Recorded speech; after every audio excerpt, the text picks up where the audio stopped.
As the conflict in the region appears to escalate, the president says that there's no reason for the U.S. to be involved in fighting between Turkey and the Kurds.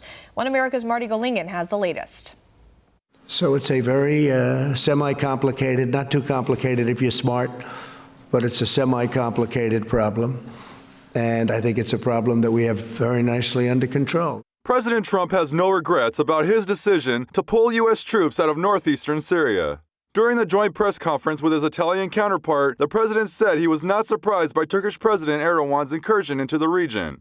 He then said it's a good thing the Kurds are working with the Syrian government and Russia, saying it's their part of the world and to let them take care of the problem. Frankly, if Russia is going to help in protecting the Kurds, that's a good thing, not a bad thing, but it would be led by Syria. And Syria doesn't want Turkey to take its land. I can understand that. But what does that have to do with the United States of America if they're fighting over Syria's land? Are we supposed to fight a NATO member?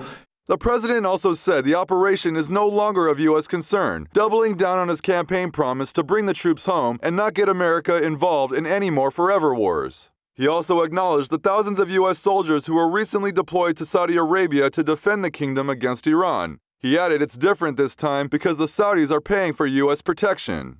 And covered the fact that we're sending some additional troops to Saudi Arabia. That's true, and I appreciate the fact that I negotiated for a short period of time, a matter of minutes, with Saudi Arabia, and they've agreed to pay for the full cost of all of that deployment, and more, much more. The president then commented on the Syrian Kurds, saying they are no angels and alleged they are releasing Islamic State prisoners to make them look bad politically, after reports of ISIS militants and their supporters escaping prisons after the start of Turkey's offensive. He also stated the PKK factions of the Kurds are probably worse than ISIS. The thing that's common is that everybody hates ISIS. Now, the PKK, which is a part of the Kurds, as you know, is probably worse at terror and more of a terrorist threat in many ways than ISIS.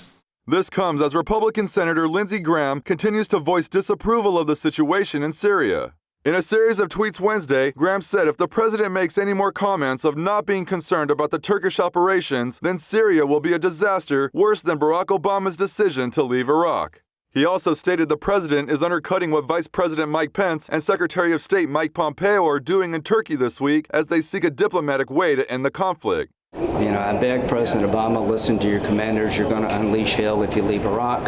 President Trump's decision is going to be that bad, if not worse, because the worst thing can happen for us is for ISIS to come back, radicalize people here in the country. That's certainly going to happen if they do reemerge. President Trump fired back at Graham's remarks, saying if it were up to Graham, we would be fighting everybody's wars for them for thousands of years. He then told the senator to focus on the Judiciary Committee and the so-called deep state and let the commander-in-chief do his job. And I think Lindsey should focus on judiciary. He ought to find out about what happened with Comey, what happened with McCabe, Lisa, what happened with Peter Strzok, what happened with President Obama, what happened with Brennan.